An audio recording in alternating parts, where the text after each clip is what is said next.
everybody, welcome to my homestead and welcome to my channel. My name is Jared. In this video, man, we're going to be talking about apostles and prophets in Jerusalem. What I decided to do is put together like a timeline of when the prophets and apostles have went to Jerusalem, into Israel. So there's some interesting stuff on here. What you're seeing here, this is the most recent visit that I'm aware of by Elder Uchtdorf to Jerusalem. And when I saw this come up in the church news, I was like, there's got to be something here, like, make a video out of this. There's got to be something interesting about him going there. So I'll share with you what I found. We're going to be talking about the two witnesses. We were recently talking about this, and there's something interesting I want to share that may have to do with the two witnesses. It's going to be a good one. This is going to be a good video. Okay, before we get into it, this is the update on the Book of Mormon Sharing Challenge, or the Flood the Earth Challenge. 5,311 copies of the Book of Mormon that have been shared as of right now, with 516 people that have joined the challenge. So please add yourself to this number, and let's get this up into the thousands, because I know that that's possible. Remember, it's really easy. Just use the Gospel Library app. You don't need a physical copy. Just go there, go to Scriptures, and then click on the share button for the Book of Mormon app. Then you can text it, email it, you can send it by a direct message. Okay. It is now easier than ever to share the Book of Mormon, so take advantage of that. And then I would encourage you to join this exercise that we're all doing together. Okay, so back here. So yeah, Elder Uchtdorf. So this is what he has been doing. Okay, I highlighted a few things from this article here. This is from Church News with Deseret News. Elder Uchtdorf, Jerusalem meetings. I am a disciple of Jesus Christ. So he went to the BYU Jerusalem Center. And over here on this timeline that I'm creating, I'm keeping track of if they go to the BYU Jerusalem Center. I think that it's significant. Of course, it kind of makes sense that if they were going to go to Israel or Jerusalem, they would stay there. They probably have rooms there that they stay in instead of like going to a hotel or something like that. So maybe nothing more than that. But there is a lot that they do in the BYU Jerusalem Center. And as you can see here, here's Elder Uchtdorf. He's talking with what looks like a bunch of BYU students here. Let's see, it says Special Conference of the Jerusalem District in the BYU Jerusalem Center. So the Jerusalem District, that would be referring to, how there's wards and stakes. Well, the next thing down is branches and districts. So a district would be one level down from a stake. So that's what's going on here. Okay, BYU Jerusalem Center. It is so gorgeous there. I hope that I get to go there someday. But oh my gosh, these views, this view of the city is just amazing. If you don't know, the BYU Jerusalem Center is on the same mountain ridge as the Mount of Olives. It's a separate mountain. It's Mount Scopus, but it's on the same ridge. It's just a tiny bit to the north. Elder Uchtdorf spoke at two meetings held at the BYU Jerusalem Center on Friday and Saturday, April 21st to 22nd. Okay, here's another view, the auditorium here, which is awesome. I've done a video about these trumpet-looking things. I can't remember. I think they're called Spanish trumpets, like when you have pipes that jut out from the organ like that. So anyway, I have a BYU Jerusalem playlist because there's so much to talk about when it comes to this building.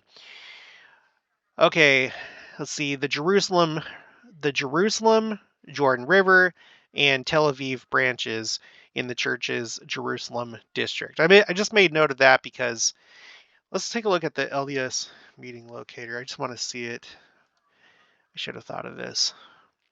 I'm just interested to think about what the church is like over there, how many people, how many members of the church we have. It's really interesting to think of a Jerusalem district, don't you think?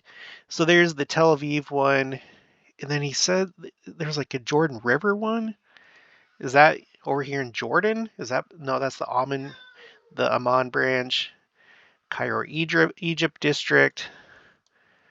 I'm not seeing a Jordan River branch, but maybe they meet like in the same building or something like that. Let's see. No, that's the Jerusalem branch. And this would be, yeah, that's the BYU Jerusalem Center, so that's where they meet.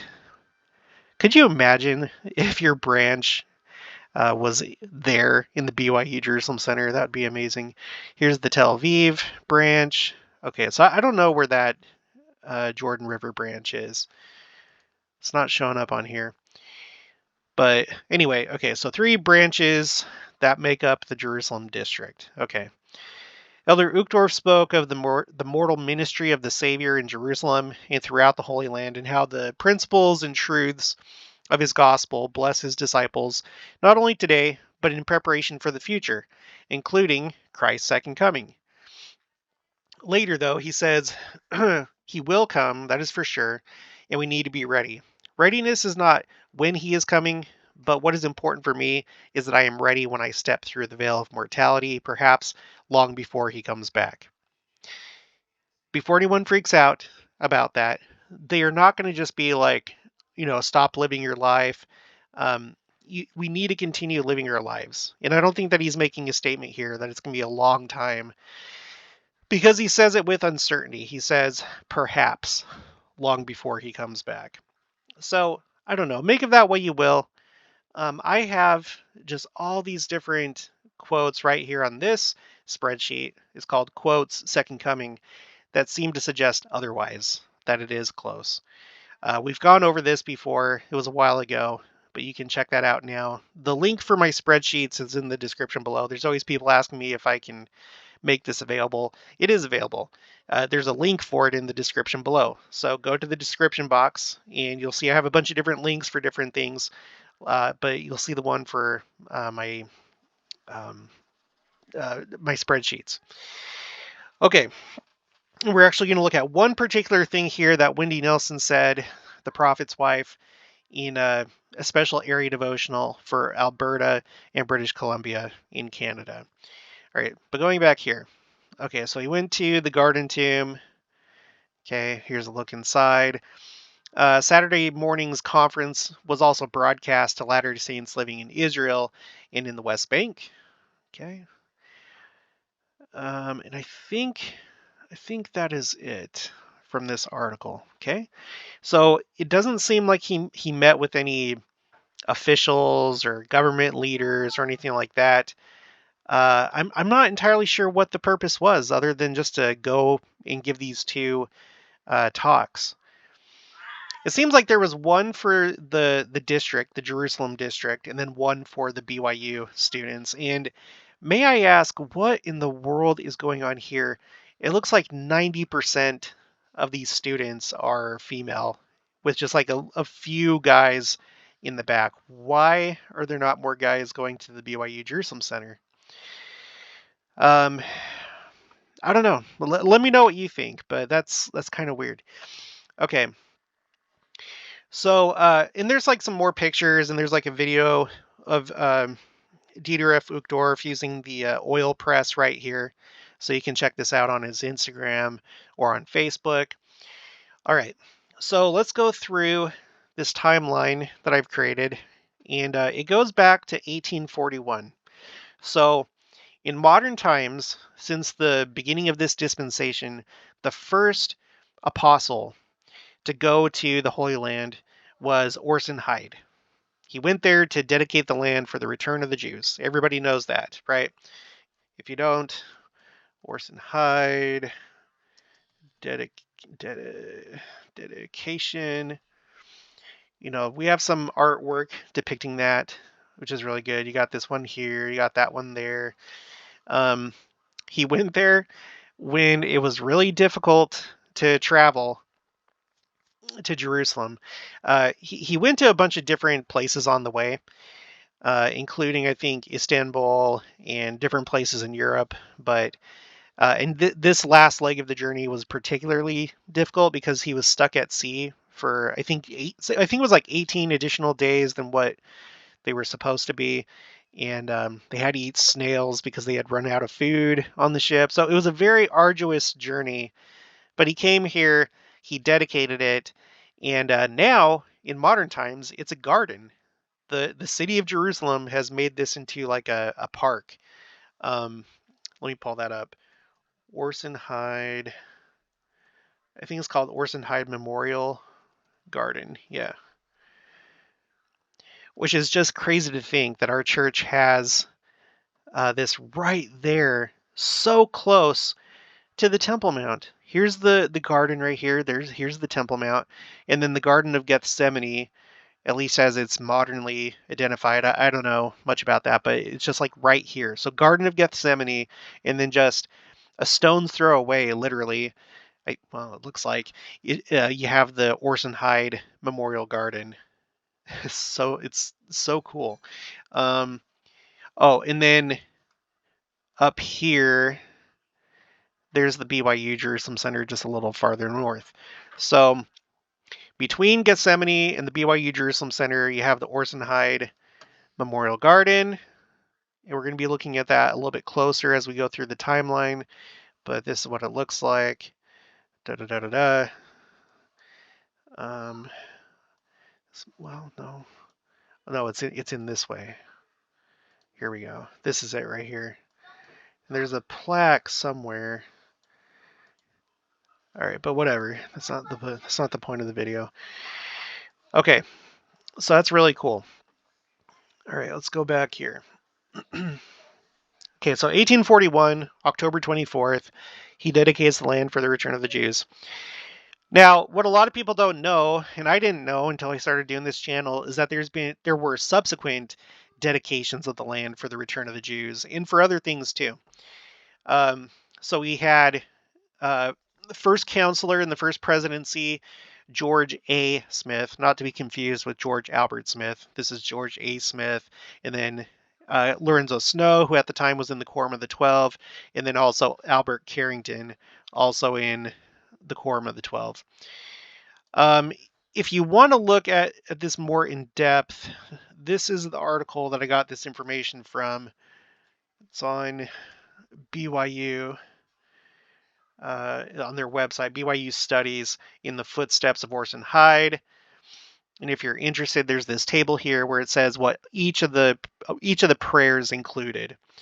So all of them blessed and dedicated the land. Now, not all of them mentioned the gathering of the Jews, which I don't know why, but you would think that would be included too, but it was absent from a couple of them. Okay. So let's go back here. So you have those three, one member of the first presidency, and then two from the Quorum of the 12 that went in 1873. So sometime from the time that Orson Hyde went.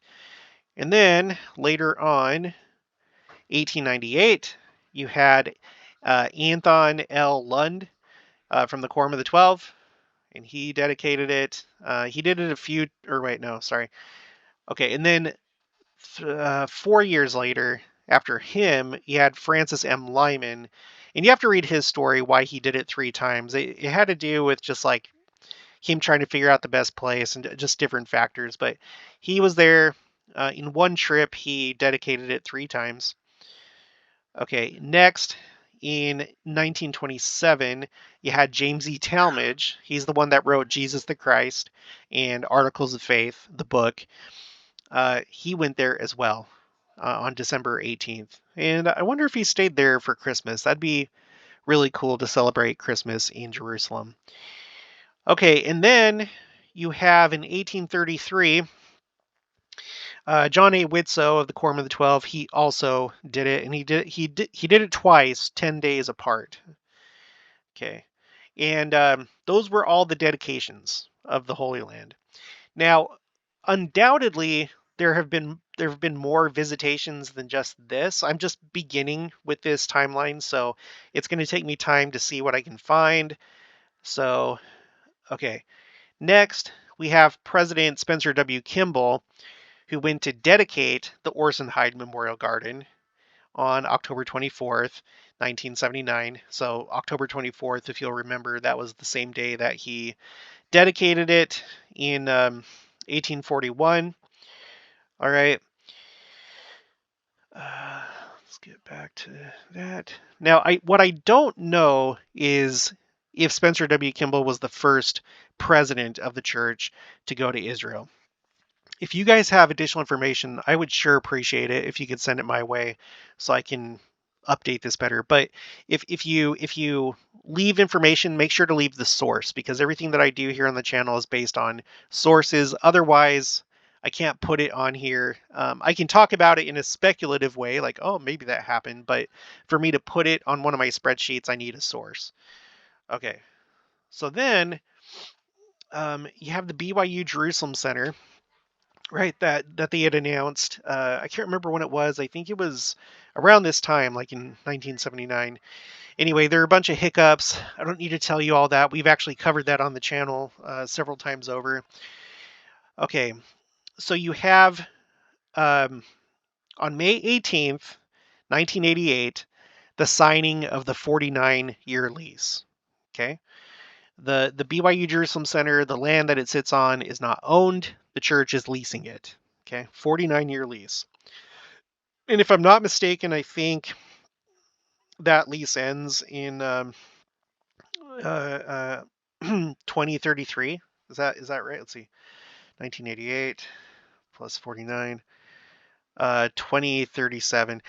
The thing about this, though, what I don't know is I think there were like multiple signings of the lease.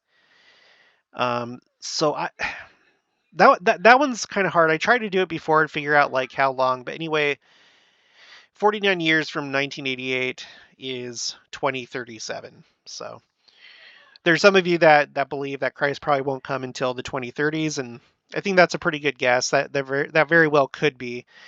But anyway, there's that fun fact for you. So with him, now this is where things get interesting, and this is where we start considering a speculative idea that I have about Jeffrey R. Holland. Okay, so we have at the lease signing, we have Howard W. Hunter, which went on later to become president of the church. At that time, he was acting president of the Quorum of the 12. James E. Faust, who later joined the first presidency with under Gordon B. Hinckley. At that time, he was in the Quorum of the 12. And then you have Jeffrey R. Holland, and at that time, he was the president of BYU. So Jeffrey R. Holland was pretty intimately involved with the BYU Jerusalem Center and bringing it into being a reality. So keep this in mind. Jeffrey R. Holland, and especially if I'm right, and if the BYU Jerusalem Center gets turned into a temple by the Lord, the church isn't going to go against the laws of Israel. I always have to put out those disclaimers because there's always someone that's like, no, we have an agreement. No, we don't have an agreement. We have an agreement for not proselytizing, and I'm going to get to that in just a minute, but not for turning it into a temple. And either way, the Lord, in his own way, could turn that into a temple if he wants to. Okay. I'm not going to go through all the arguments. Please don't argue with me about that. Okay, next. A year later, almost a year to the day, you have the dedication of the BYU Jerusalem Center. This was done kind of like in private because there was like a big uproar by the Orthodox Jewish community. They were worried about it being used as a center for proselytizing. So they kind of like kept this hush hush. But it was dedicated by what was then the president of the Quorum of the 12 Apostles. Not the acting president, but the president at that point, Howard W. Hunter. Okay, then just a short time later, just 4 years later, you have the Tabernacle Choir that goes there. And in a first, they broadcast music in the spoken word from Jerusalem, from the BYU Jerusalem Center. So that's interesting. Okay, there's probably a whole lot that's missing right here because I'm sure that during this time, certainly there were probably a lot of visits to Israel, but I'm just going to have to do my research, see what I can find. Okay, 2015, you have Elder Neil L. Anderson that goes, Quorum of the 12. The reason why he is there is for the 2015 International Association of Jewish Genealogical Societies conference. And he met with Jerusalem Mayor Nir Barkat. Okay. And I believe it was Mayor Nir Barkat that No, he would have been pretty young back then. Sorry, I was going to say that he helped with the BYU Jerusalem Center, but I don't know. That was a long time ago. I'd have to go back and read the article. Okay, then the next year, 2016, you have Jeffrey R. Holland of the Quorum of the 12 and Quentin L. Cook, also of the Quorum of the 12. And this occasion was for the 175th anniversary of Elder Orson Hyde dedicating uh, the Holy Land. Let's see, dedicating. I'll just do the Holy Land. Okay. Now, during this visit, check this out. Jeffrey R. Holland, he was instrumental in making the BYU Jerusalem Center a reality. He met with Benjamin Netanyahu, uh, then once again, Jerusalem Mayor Nir Barkat, and then former vice presidential nominee and former senator of the United States, Joseph Lieberman, with others. There were others there too, like rabbis and stuff like that. Okay, so that's kind of amazing. One of our general authorities or one of our apostles meeting with the prime minister of Jerusalem. And it's interesting because since that time, he had been forced out of office for a short time, but now he's back. He's currently the prime minister of Israel. And there's a lot of interesting things going on in Israel right now. Okay, a year later, you have Elder Dale G. Renland of the Quorum of the 12. He goes there, and oh man, I didn't verify if they went to the BYU Jerusalem Center. I'm sure that they did. I need to verify that though. Anyway, Dale G. Renland in 2017, in October, he went to Israel, into the BYU Jerusalem Center. I only found this on his social media post. I don't see anywhere where this was made into like a church news article. And he just said that he was there for church business without any other details. So he was there for church business, October 2017. Okay, next, 2018, you have President Nelson. He is now president of the church. As of January of that year, president of the church. And his first trip outside of the country, he goes to Israel. And I'm going to read an interesting quote about that. But he goes to Israel, and who does he go with? He goes with Jeffrey R. Holland. So Jeffrey R. Holland to sign the lease, Jeffrey R. Holland to rededicate or celebrate what was it, the 175th anniversary of Elder Orson Hyde dedicating the Holy Land. And now, with President Nelson, his first trip out of the country as president of the church, Jeffrey R. Holland goes with him to Israel. So can you see that it seems like Jeffrey R. Holland is connected to Israel and may play an important role, possibly prophetically. Don't worry, we're gonna get into all that. Now, the next year, you have David A. Bednar that goes in January, and there's not a whole lot of details there other than he went to the BYU Jerusalem Center, talked to the students, but I don't know what else he did there. It may have just been that. I don't know. Okay, in that same year, you have Quentin L. Cook that goes. The purpose for his visit is the semi-annual Jewish Latter-day Saint dialogue. And I think that was the first year that started. He met with Chief Rabbi of Norway, Michael Melchior. All right. Now, the next few years, I don't have anything. And Jenica pointed out that maybe they didn't go anywhere in 2020 because of the pandemic and possibly the next year. I haven't been able to see anything going on these 3 years, 2020, 2021, 2022. If you know of any visits there during that time, let me know. What I'm looking for, we're not talking about 70s or anything. I'm just talking about presidents of the church, members of the first presidency, and members of the Quorum of the 12. Okay. And then we have this most recent visit by Elder Uchtdorf. And we already covered that. So what's interesting here, just from what I currently have, is it looks like ever since 2015, at the least, you've had an apostle go every year to Israel at least once, and in some cases 2 times, like in 20. 19. There was Elder Bednar and then Elder Cook. So I'm going to have to do more digging and see what else I can find. But it's interesting that they're spending so much time going over there. Sometimes it's clear why they're going, sometimes it's not. So I'm sure that they accomplish something every single time. They don't just go for nothing, or they don't just go for the fun of it. They go there with a specific purpose in mind. But all right, now let's go to my quotes A through Z tab, and let's zoom in here. Okay, so let's do this from first to last. I always do these in chronological order, with the oldest being to the right and then the most recent all the way to the left, in case you didn't know. Okay, so these are just a few quotes that I found in regards to Israel. Um, so this is from Howard W. Hunter in a talk called All Are Alike Unto God. This is a devotional at BYU in 1979.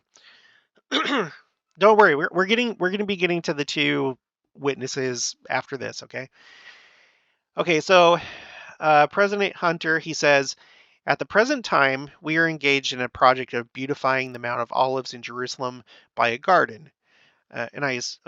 In memory of Orson Hyde, an early apostle of the church, and the dedicatory prayer he offered on that site. It is not because we favor one people over another. Okay, this is something that kind of I feel like this is kind of a trap that we can fall into when we're like, oh, Israel, of course we're on their side. We need to not fall into that trap. Listen to what he is saying. Okay. It is not because we favor one people over another. Jerusalem is sacred to the Jews, but it is also sacred to the Arabs. A cabinet minister of Egypt once told me that if a bridge is ever built between Christianity and Islam, it must be built by the Mormon Church. In making inquiry as to the reason the reason for his statement, I was impressed by his recitation of the similarities and the common bonds of brotherhood. Both the Jews and the Arabs are children of our Father. They are both children of promise, and as such, we do not take sides. Okay? We do not take sides. Do not do this. Okay? And I've tried to do. I have a playlist about Islam. The church website has an interfaith um, section where it has like this pamphlet about the similarities between Islam and the church, and ways that were similar, ways that were different. But yes, you have to remember that they are children of Abraham and they are children of promise. Israel has a very special role. And as things are right now, you must be adopted into the house of Israel. I don't know if that's the case, once we get into the millennium. I don't know how these things really work. Um, because the Lord could do anything. Maybe it's not necessary for the entire human family to be part of Israel, but during this period, the last dispensation before the millennium, it is. I don't know. I don't know. But anyway, the purpose of the gospel of Jesus Christ is to bring about love, unity, and brotherhood of the highest order. Like Nephi of old, may we be able to say, I have charity for the Jew. I also have charity for the Gentiles. To our friends of Judah, we say, we are your brethren of the house of Joseph. We feel close relationship to you. We are messengers of the true covenant and bear a message that God has spoken in this day and time. To our kinsmen of Abraham, meaning the Muslims, we say, we are your brethren. We look upon no nation or nationality as second-class citizens. We invite all men to investigate our message and to receive our fellowship. To our brothers and sisters of all nationalities, we bear solemn witness and testify that God has spoken in our day and time, that heavenly messengers have been sent, that God has revealed his mind and will to a prophet, Joseph Smith, and as Andrew beckoned his brother, Simon Peter, to come and hear the Messiah, we say to one and all, come and see. All right, so there's that. I have this under my state of Israel, state of row, okay? Let me go ahead and turn that white before I forget about it. Okay, now we have now we have this is from Church News in an article called LDS Jewish Delegation Gathers at Historic Jerusalem Site. This was during that 2016 um, visit of Jeffrey R. Holland and Elder Cook, and the 175th anniversary of Orson Hyde. So in the article it says Elder Holland, then president of BYU, was involved in a significant way and still has responsibility for relationships in the Middle East. So that's something I did not know. I don't know if he still does today because it's no longer 2016, it is now 2023. I don't know if that's been passed on to David A. Bednar, because remember, uh, we know that at least at one point, Elder Bednar was over the Middle East. We have this here. This is on the church website. Patrick Kearon. Um, he was sustained as a General Authority 70 on April 3rd, 2010. So in this little bio on the church website, it says, okay, he was named senior president of the 70 in August 2020. He currently assists Elder David A. Bednar in supervising the Middle East / North Africa area, and Elder D. Todd Christofferson in supervising the Utah area. Sorry, excuse me. So it could be that Jeffrey R. Holland was in charge of the Middle East before, and now it's Elder David A. Bednar, or maybe they both. Maybe both of them are over the Middle East. I don't know. I wish I could somehow find that out. I've searched and I've searched. I don't know where to look. I don't know if they put that out there publicly, other than like in cases like this. But so there's those like couple possibilities. Either as one after another, or they are both currently over the Middle East. But that's something that I did not know about Elder about Elder Holland. Now, what's interesting, and I'm not saying that this is the case. I'm wondering. I'm wondering out loud. I'm thinking about possibilities. I'm not asking you to believe this. I don't necessarily even believe this. But think about Elder Holland right now. Okay. He is going through some health issues. It says here, church provides update on Elder Holland's health. Remember, he wasn't at this last general conference. The Church of Jesus Christ of Latter-day Saints has released the following statement. As announced last weekend, Elder Jeffrey R. Holland was excused from the General Conference due to the fact that he and Sister Patricia Holland are both suffering from the effects of COVID. Elder Holland also recently began dialysis for a kidney condition. Subsequently, the First Presidency has excused him from all church assignments and meetings for at least 2 months to allow his medical treatments and recovery to take full effect. Elder and Sister Holland note that they are very grateful for all the prayers and outpouring of support offered in their behalf at this time. And you guys, it would not be a bad idea to go ahead and say a prayer for him in your prayers. So this was put out earlier this month. I haven't found anything more recent, but I did have this thought come to mind. Remember what Sister Nelson said? This was October of last year, 2022. Alberta, British Columbia area devotional. Okay, she said something super interesting. She says, here's the truth. The adversary goes to extraordinary lengths to try and prevent truth from being spoken and to try and prevent truth from being received. We knew that the October 2022 General Conference was going to be a singular experience based solely upon the number and intensity of trials and attacks prior to conference. That's probably all I need to say about that at this point. However, look me up in the next world and I'll tell you more, a lot more. Notice that she says world and not life. That's something that someone pointed out to me, because if she said the next life, the implication would be, once we pass away and we see her in the celestial kingdom or whatever. But if you use the word world, that could be simply referring to after the second coming. because we're still going to be living in this world. It's going to be a different world. It's no longer going to be a world in a telestial condition. It's going to be a world in a terrestrial condition, a paradisiacal condition. So it's very ambiguous, and so you can only take it with kind of a grain of salt as far as like what you think she might be referring to. But she does say that there were attacks on the church. She also said, uh, hopefully I have this here. Oh, no, I didn't put it. Well, during that same time, she said, what would you do? Would you be willing to take the speakers at General Conference? Would you be willing to take their message more seriously if you could see if there was like a little box at the bottom of the screen that showed you the price that they had to pay to deliver that truth?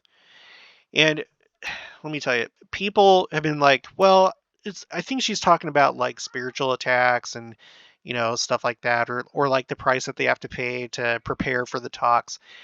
You guys, that was not at all the way that she was saying it. It was pretty clear that there have been attacks.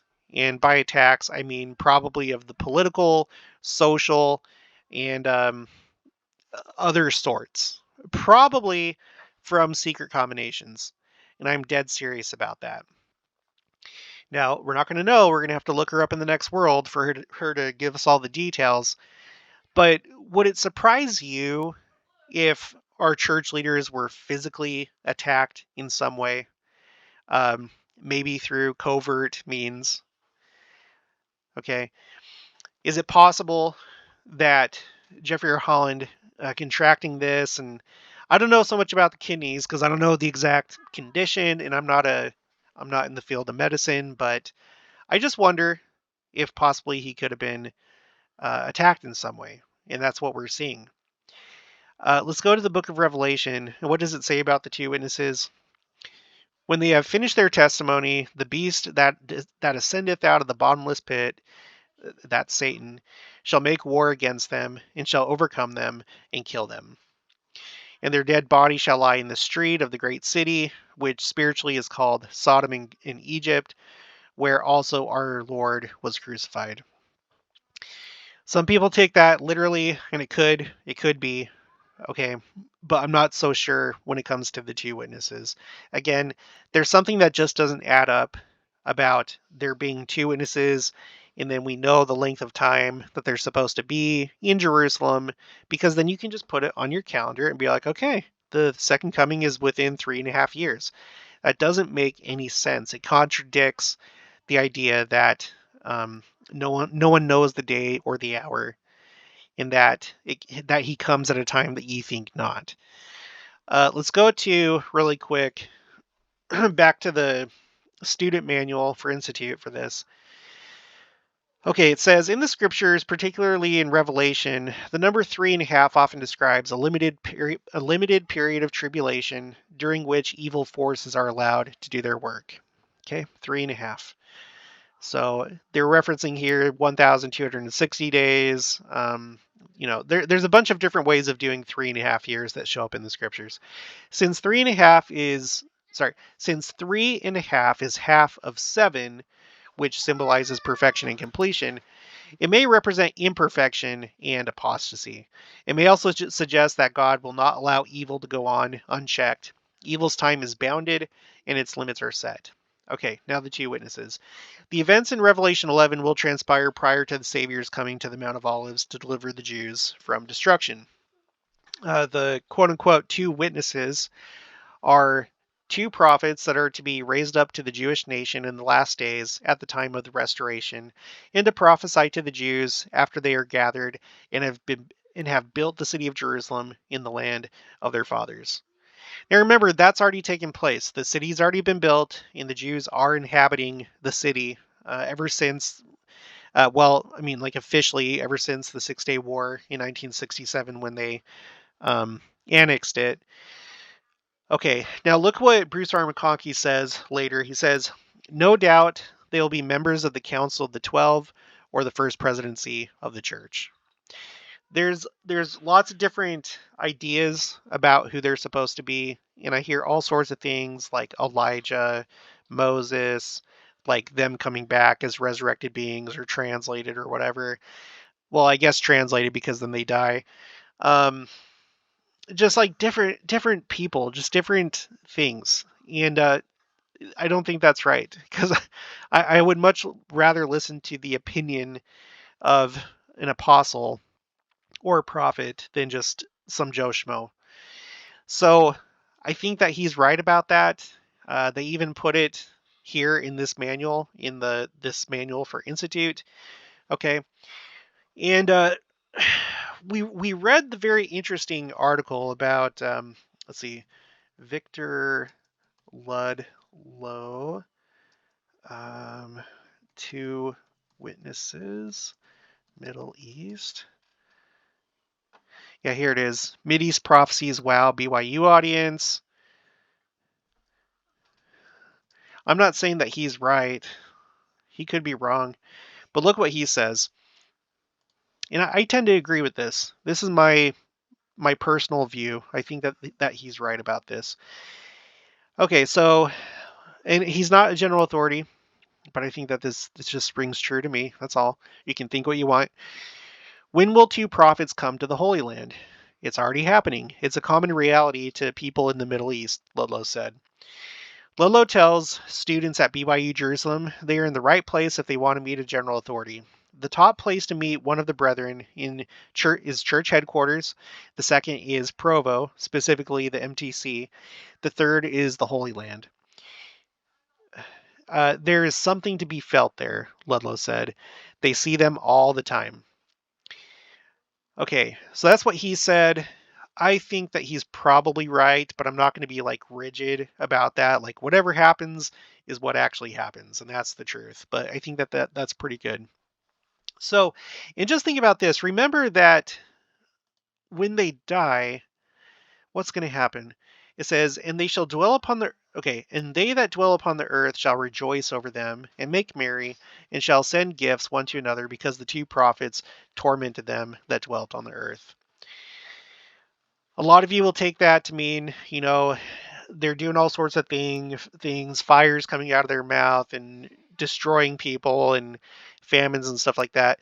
And with the famines, yes, yeah, that's true. There's famines, but couldn't you see a scenario where it, and I hope this doesn't happen. I'm not wanting this to happen, but if he were to pass away, like say that this was a successful attack from the enemy, don't you think that among them that were the perpetrators, there'd be rejoicing and like, ha, you know, these troublesome Mormon leaders that like are always like sticking to their values and teaching the opposite. They're not in lockstep with every other single organization and school and company and this and that, putting out the same messages. They're standing against us. They'd probably be pretty happy um, to take out one of our own, and then succeeding with two, even more. So it's just a thought. It's just something to think about. Um, I hope, and in all likelihood, I'm sure that he'll recover. Let's pray for that. Um, we'll just have to wait and see. Just have to wait and see. All right, so back to this. Okay, so we took care of that one. Let's go on to the next one. Okay, this is leaders address members of the Jerusalem district from Church News. Who's talking here, though? Oh, this is by Jeffrey R. Holland. I need to put that here. I'll figure out the format for that later. Okay, this is Jeffrey R. Holland. He says, God knows everything about the state of Israel, everything about the future of the state of Israel. He can do his own work in his own time. Meanwhile, we need to be ready, alert, attentive, and be good people. Yeah, I'll come back to that and I'll figure out how to take care of that problem. Okay, here's the last one. Okay, let's see. This is from an article called "What Elder Orson Hyde's prayer dedicating the Holy Land 180 years ago means to Latter-day Saints today." Church News, October 24th, 2021. Okay. let's see, Jerusalem was the central location of President Nelson's global ministry tour in April 2018, which also includes stops in England, Kenya, Zimbabwe, India, Thailand, Hong Kong, and Hawaii. President Nelson said he had symbolic reasons for planning the global trip as he did. Quote, "We wanted to start in Jerusalem to fortify ourselves with the message of the Lord Jesus Christ right from its very inception, here where he was born, where he lived, where he ministered, and where he was crucified." End quote. He said in 2018, quote, "His message is for all of God's children," end quote. So you see, it's interesting. This gives more evidence to the idea that President Nelson does things in a symbolic way. So, when he shares the same poem that he shared 17 years ago, and then he announces 17 temples, and then he gives a talk that's 17 minutes and 17 seconds long, I wouldn't put it past him that he does that. You know, uh, so anyway, you can think what you want. Some people, don't like that idea. But we've noted all the different things. We know from Sherry Dew that he did specifically plan for that give thanks message to be a certain length of time, which was about 11 minutes on a certain day at a certain time, going against the advice of the professionals that are like, no, peak time or the way that you want to do it. You want to roll it out at this time for, most views. But no, he wanted it all of it to be a certain thing. And the number for that one was 11. So, and there may have been other reasons as well. Yeah, so that is it for this one. So, yeah, that is true. General authorities, specifically apostles and prophets, are going to Israel pretty frequently, and I want to try and get the rest of this. What I'm going to have to do is I'm going to have to go to each apostle's Instagram and Facebook account and just look through the pictures and see if I can find any pictures of them in Jerusalem, just in case it wasn't published, because that was the case with Dale G. Renland. And then in the past, I know that there's been other times. In fact, I think, well, maybe Spencer W. Kimball. I think it was him that gave a talk in conference where he was talking about his trip to the Holy Land. So I don't know if it was during this time right here, the dedication of the Orson Hyde Memorial Garden. I'll have to look into that. But again, if you have any additional sources on this, please send it my way. Okay, but that's going to be it. Okay, wait. Let me make sure. Let me go through all the tabs. This one was kind of all over the place. Revelation, yeah. Okay, we're good. Yeah, we're good. We're good. All right, if you haven't already, please make sure to subscribe, like this video if you liked it, leave your thoughts and opinions down in the comments below. Also, make sure to share it, and I'll talk to you guys later.